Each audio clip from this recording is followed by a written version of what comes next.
This is The Beat, a conversation about the Charleston County Sheriff's Office and our community. I'm your host, Oshi Alford. Hello and welcome to The Beat. This is the Charleston County Sheriff's Office podcast. I am your hostess, Oshi, and today I am joined by Aesperita Pinckney. Aesperita, why don't you go ahead and what's your title here? I am the Family Community Coordinator. Okay, so what does that mean? What do you do?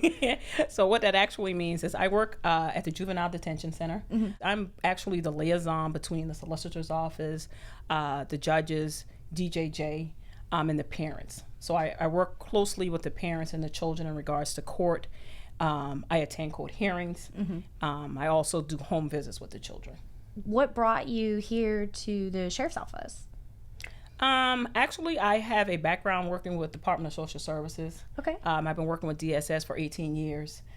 This position came available, and I thought about it. Mm-hmm. And so I realized that this position gets me to inspire on a different level. Mm-hmm. And so to be able to engage and work with children, making that difference, figuring out what families need, the resources that are needed for them. And so that's how I ended up here at the Sheriff's Office. Okay. Yes. So you already had that calling, and then the availability happened, and you just lucked out. I just let go. Yeah, absolutely. Well, Yes. it's great that we have people who have that desire to help, and it's very exciting that you are here. Thank you for having me. With your green tea. Yes.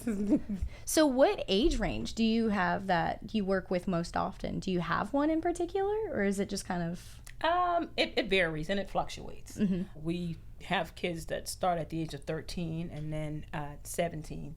You know, once they turn 18, at that point, then they're transitioned over. If not released, then they're transitioned over to the main jail.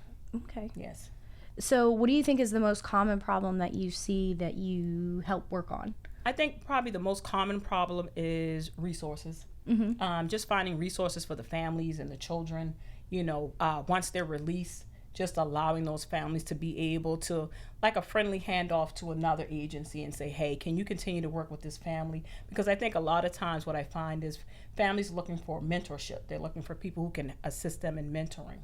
Mm-hmm. And so it's just that finding those resources and that friendly handoff who can also assist them outside of, and so that helps them not come back in. And so just trying to find those resources for the families is really a big deal. To prevent like repetitive entry. Yes. Okay. Yes. So if someone is interested in working in your field or in your position, what is some of the training and expertise and experience that you have that you would recommend that they get? By me coming with the background of DSS, I was always engaging with families and children. Mm-hmm. And so it's so important to be empathetic. I think that that's a good background, that when you come from having that empathy for families and being able to have good resources and connections. And I think that families really want to know that you truly care about what you're doing. Mm-hmm. And I think people, they know when you care. And I just think that makes a big difference when you're dealing with families and children. That's fantastic, and I think that's really important, particularly in stopping things early on in childhood before they become adults. Right, yeah, and I think a lot of times with parents, you know, as parents, because we have children who think, you know, they're children who are at the detention center, they feel bad as a parent because they sometimes feel it's my fault. And so just taking that blame off of them and understanding how we can maneuver and how we can fix this and what we can do. And just being that catalyst for the family. I think that they just need people who are willing to come out and really help them and make a difference. And just continue to engage with them once the kids once they're released, just kind of calling and saying, hey, just checking, see how things are going. There are times when I go and do home visits and say, hey, I'm just coming, and they're looking like, you came to see us? And so, you know, just ensuring that what resources we can do, how can we help? And so I think that makes a big impact on it. Okay. So we talk a lot about resources. Mm-hmm. So what are some of those resources? Like, what are a couple of examples of things that we can put parents in contact with or families in contact with that is going to aid them with their children? We have a program called Father to Father program that comes in and actually they deal with reality check, building bridges, making better choices. Mm-hmm. And so that particular program, you know, once the kids are released, they also assist them when they're outside. So for instance, if they're looking for employment opportunities, they have a closet where they can help them dress for success. So they also help with that part of. So that's another good component. On Saturdays, we have a program that comes in called Just Move Universal. And Just Move Universal helps with a lot of gang violence. And so we're finding that that's going on. And so what they do is they come in and they meet and they talk, and they meet with the families after these kids have been released. They also come to court. They speak on their behalf. So they talk to a lot of the judges, and the judges are aware of their program. We're working now partnering with a barbering school, because we have some of the kids who like to cut hair. Oh, that's so cool. Yeah, they like to cut each other's hair. So we're going to identify probably 3 of the kids, and we're going to do an internship, and help them with that. So the school will be coming in and teaching them some courses and some classes, and they'll get a certificate at the end. And once they're released, they're able to go and attend that school. So that's going to be a great thing for them. Oh, that's awesome. So we're excited about that. So, I like that. Yeah. You're taking their interests into consideration and making those accommodations to where they can expand and learn on those and decide if that's something that they want to do. Absolutely. It gives them a path outside of gangs. So they can, that's awesome. Yes. I didn't even know about that one. That's a new one. Yes. So that's a great thing. And so it's all about just trying to figure out what they like to do. And a lot of them truly will say to me, I don't know what I want to do. And it's okay, right? And that's okay. And so just kind of talking to them about what does that look like, some things that you would probably do for free. That might be your passion. And so they're realizing like, so I think it's just all about getting them to understand it and identifying programs that can help with that, because we don't want just a lot of programs. We want programs that have been identified and programs that's going to help them once they release and continue to work with them while they're outside and keep them going. Yeah, the ones that funnel their energy, their excitement, their desire to do things into something productive, creative, not maybe as troublesome as some of the other activities. Exactly. And I think, another good component is that we work with one of the local judges. We have a book club. And so when they're like, oh, it's book club time. And so they get excited about book club. Oh, cool. Yeah. And so just being able to because we're partnering with the Charleston County Library, and so just being able to identify a book, we have Judge Forsythe who comes in and she engages with the kids with the book, and we talk about what's going on, and it's about taking them to a place that they've never been. And one of the questions that's asked is, where would you go if you could go anywhere in the world? Where would you go? And so just kind of allowing them to be able to just express that and understand that, and then talk about some of the characters in the book and how they would do things different. So it's a great component to that. Yeah. And that's all part of the learning process for emotional wellness and for creative wellness, for mental wellness. I think that's fantastic that you guys are able to find these modes and methods that give the kids an opportunity to kind of branch out and test the waters for themselves. Yeah. You guys are doing great work. I think that's awesome. Yeah. That's really exciting. Thank you. So when did you decide in your life, like what made you decide, hey, I want to work not only with kids, but I want to work with kids that are maybe deemed troubled? I think when, working at DSS, it enlightened me to a lot of things that were going on. Starting there, I found that a lot of times, families would have things go on and things would happen. And I just felt like it was just wanting to be in a position where I can inspire on a different level. At DSS, because I was in a leadership role, it took me away from the families a lot. And so I realized I liked that engagement part.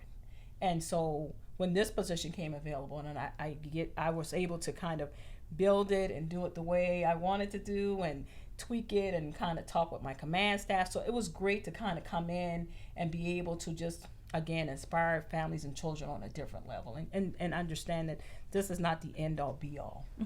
And there's still hope, and to give them that hope, and let's figure it out together.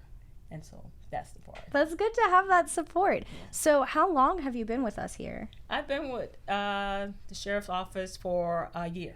A year? Yes. And in that year, how much do you think has changed under your tutelage? Like, do you think you've been able to make a big difference so far, or do you have big, grandiose plans for the future? I think I've made a nice dent. I get a lot of feedback from families. I get a lot of feedback from outside agencies are saying, we're glad you're aboard because it helps us kind of maneuver and get through. And so it's good to be able to meet with other agencies in the solicitor's office and be able to say, how can we figure this out together? And so I feel like I've made a dent in this. And so there's some other things that I want to see happen, and we're building on it and trial and error.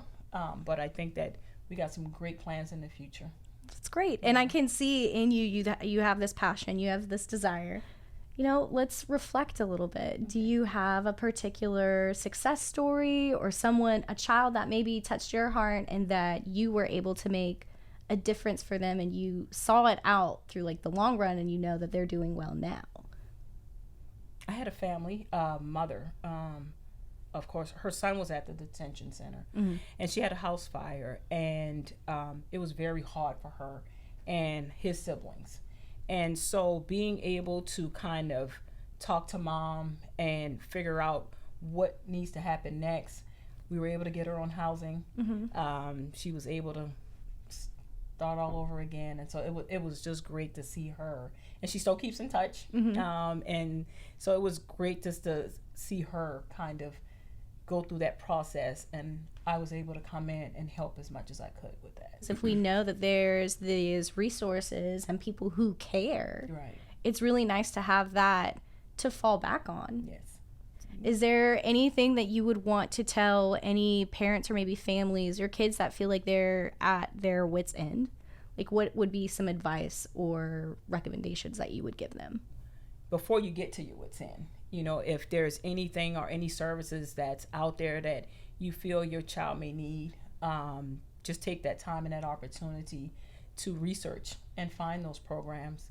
And I think that it will help in the long run. I think once we start at the beginning and try to see what we can do, I think it makes a great impact. And so we don't have to get to the point of now we're here at the detention center, but figuring out what we can do outside. Meeting with schools and finding what programs because there are a lot of resources in schools that I think a lot of parents just aren't aware of, and so just trying to figure those programs out and what that could look like for them. And if a child were to give a lot of pushback, like say they're skipping classes, they understand what the issues that they're going to have with that. They've had people come and do home visits. They've had police involved for maybe some physical violence from their children. What would somebody do in that scenario? Well, they actually can reach out to the detention center, because there are times when we have parents, fathers, mothers will come and say, hey, can somebody come talk to my child and explain some of the ramifications of his actions and what that would look like for him in the future. And so, we've had our captains and our lieutenants. They had no problem sitting down, having that conversation, and not to make it like fearful, but just a real conversation about what this looks like.